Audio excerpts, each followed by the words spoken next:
स्वतःही अडकते बरोबर. तशी ही सासू संकल्प विकल्पाचं जाळं म्हणून माझा छळ करते आणि या छळाला कंटाळून आई जगदंबेला नवस बोलते. सासू माझी जाच करते लवकर मिळाले तिला लवकर मिळाले तिला भवाने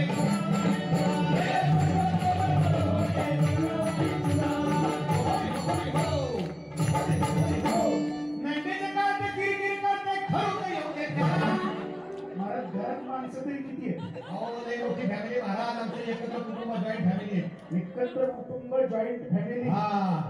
आमच्या पुण्यात जर विचारलं नाही का मुलाला की बाळा एकत्र कुटुंब म्हणजे काय काय कार्ट बनते नवरा आणि त्याची बायको एकत्र राहतात म्हणजे एकत्र